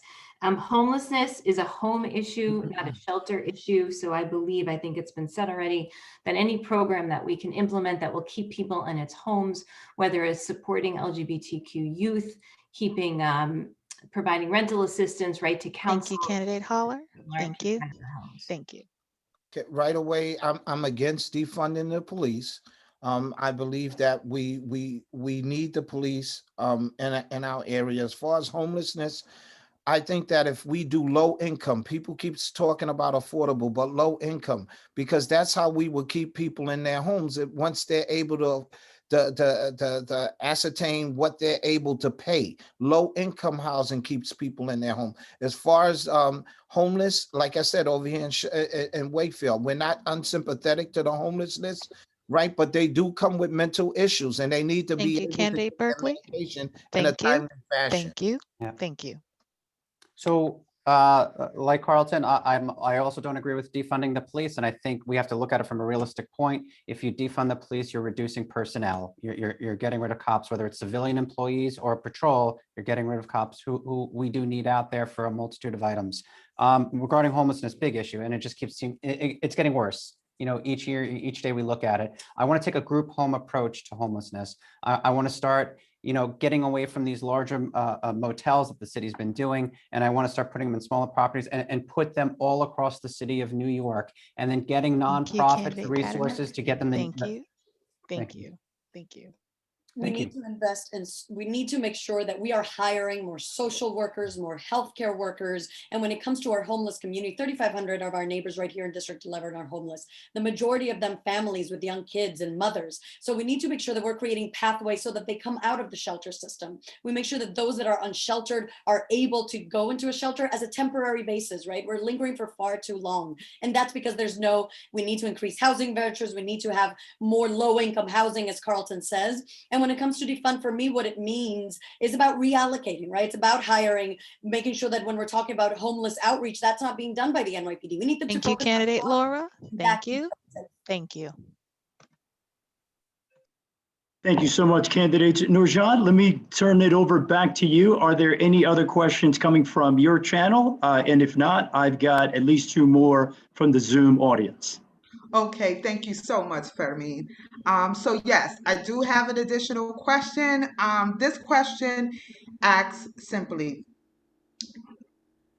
there are some who question the influence of the city council within the broader context of New York City government to actually deliver resources to their districts. How would you change this perception in your 6 months in office and perhaps beyond? Candidates? By getting money out of politics and not dealing with any of the people who already are the power brokers in the city. That's how we do it. We start holding people accountable. If I'm elected, I'm going to be holding any other council. I'm going to be calling out any councilman out there that's taking money from, you know, from bankers, from real estate, from unions. They're all gonna, I'm not going to be making, I'm not there to make friends. If the other council people are there for the people to support the people's will, then I will back them and I will help them get reelected. If they're not for the people, then I'm going to call them out and I'm going to make sure that they do not get reelected, because we need to get rid of this system of just Thank you, candidate allowing the power Pasmino. brokers to do everything. Thank you. Thank you. Challenge here is that as a council member, you're legislating for the whole city in the same way that Chuck Schumer legislates for the country and represents New York State. As this council member, you're representing the district, but you're legislating and you're setting a budget for the whole city. So I guess the accountability is the budget reflect the values that you were elected on, number one. And then number two, are you representing the voice of the distinct neighborhoods and amplifying it so that the budget reflects the needs, you know, of the neighborhood and across the city? I guess the question was about the influence of the city council, which to me means who's going to get things done, right? As a private citizen, I've gotten a lot done for a lot of people, whether it's securing meal deliveries, making sure people have the ability to vote. But there's also bigger projects I've done, like helping to bring an elevator to a local subway station and trying to fight back cuts to our express bus service and cuts to our bus service. You know, not to mention the, you know, standing with union workers in our local community to help them as they fought to keep. Thank you, candidate Dinowitz. Thank you. Thank you. Well, what I would do is once I get in office, I would come back to the community and I would sit down with these community organizations that have been doing good work for the longest and has not gotten any funding at all. By me giving them funding would be giving them hope and saying that, hey, Chucky really understands you know what's going on here. So what I would be doing is a phrase that we call bringing the bacon home. That's what I would be doing, giving it to organizations that have never gotten any whatsoever assistance before. Thank you, So Ken. that's Oh, what I thank you, candidate Berkeley. As council, as city council, let's be very clear. New York City has a large budget, a huge budget, larger than, we are richer than the state, right? So we as council need to make sure that we are putting the money where it goes. We need to expand participatory budgeting. In our district, we have 7 different neighborhoods. We need to make sure, as council person, I will be fighting so that we expand it so that each neighborhood is identifying the capital needs of their neighborhood. So Wakefield doesn't have to compete against Riverdale, etc. We need to expand, and I will be pushing for that at the district level and expanding across the district. Every council person is responsible. Thank you, candidate Laura. And we can Thank do you. that. Thank you. I'll jump in. This does come to a couple things. One, budget, and the city budget is not greater than the state budget. But I think it's really being responsive to the community. One thing that we have to, I've been, like I said, on the community board for 12 years. There's elected officials who come to all of our meetings and explain what's going on and answer questions. I will do that as your council member. We have 3 CBs in this district. We have 3 police precinct councils. I will be there. I'll be there at the meetings till 9, 10 o'clock at night, the same way I've been for the last 12 years. I'll be at meetings at 6 in the morning, 7 a.m., meeting with different organizations, groups who have issues. It's Thank you, answering candidate questions. Paternak. Thank you. Thank you.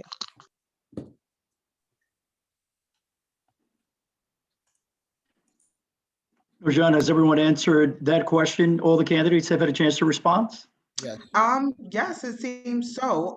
Thank you, candidates. Fermin, I'm going to bring it back over to you if you have any additional questions, and I'm sure you do, in the Zoom chat. Thank you. Yeah, thank you, Nurjan. And we do have a number of questions, but as Dr. Miller said earlier, time permitting, we're going to try to get to as many as we can. We are running up against our sort of our timing here, and so I will ask one last question, and I do want to thank all the those who posted questions. Sorry we could not get to them all, but let me end with this one question that was asked.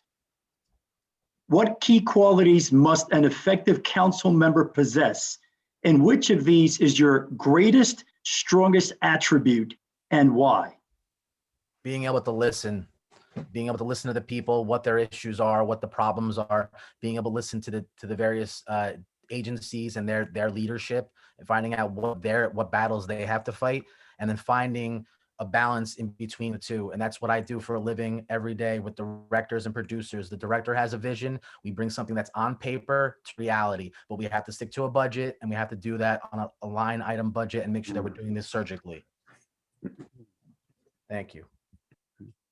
Yeah, I think having empathy and understanding the needs of each individual person and community may be different, and bringing people together to fight for what's right. And that's been the hallmark of my career.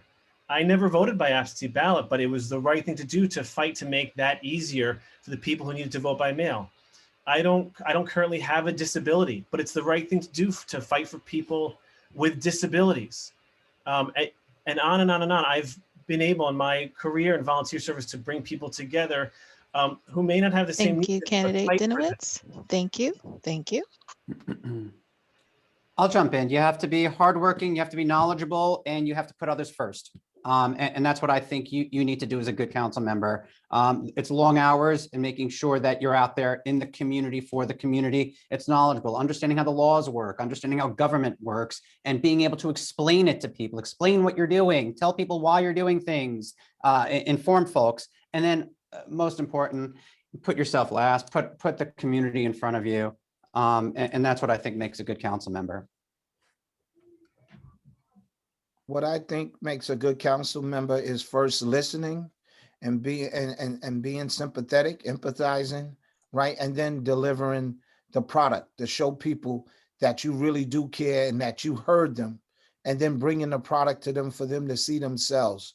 I believe that when you do something like that, people can really look at you and say, this person heard me and they delivered.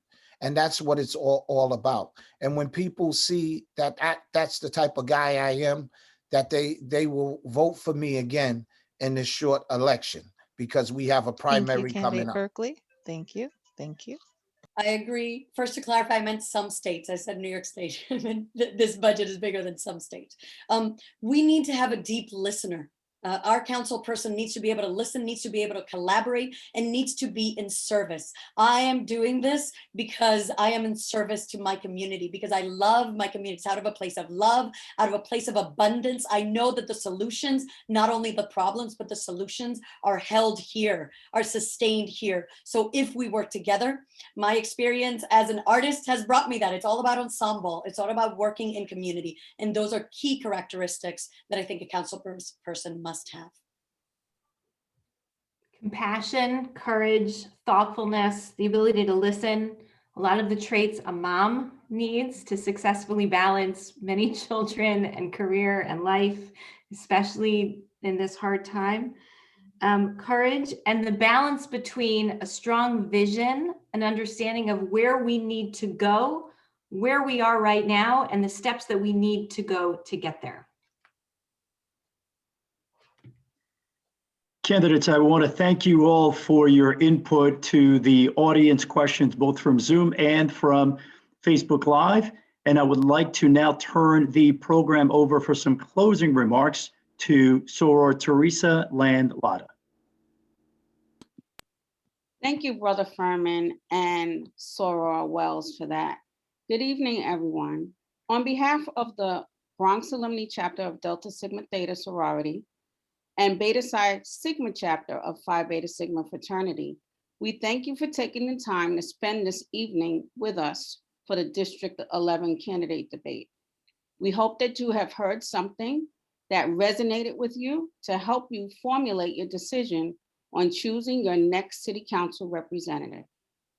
I also would like to thank each of the candidates for District 11, Carlton Berkeley, Eric Dinowitz, Jessica Haller, Minnow Laura, David Paternick, and Kevin Pasmino. Thank you for spending the evening with us. I also would like to thank my committee members for their hard work on making this candidate debate happen. As a reminder, early voting for this special election has already started on March 13th and will end on this Sunday, March 21st.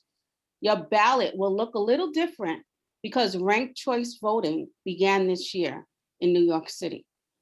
Ranked choice voting gives you the option to rank up to 5 of your candidates, 5 candidates, including a write-in, in our local primary and special elections, including the mayor, comptroller, public advocate, borough president, and city council. If you want, you can still vote for just one candidate, but you may not rank all 5 of your candidates as number 1. This will disqualify your ballot. My advice to you during this election is to vote wisely. Your first choice should be the candidate that you love. Your second choice is the candidate that you like. The 4th and 3rd and 4th candidate are the candidates that you like slightly less. And then the 5th candidate should be the candidate that you can stand. But whatever you do, please vote. This is our civic duty that's been denied to many. And as we all know, the country is trying to take that right away from us once again. So please vote in the District 11 special election. It's all up to us. Have a great evening, everyone, and I wish you a lovely evening.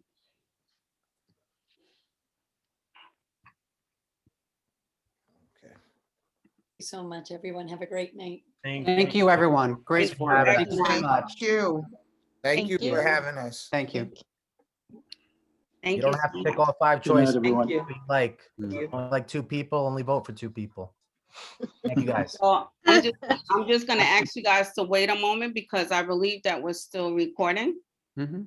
So the recording should be done in a moment. The line, tell me. It's like being in a depot, temptation. Feeling free. I'm on this mission.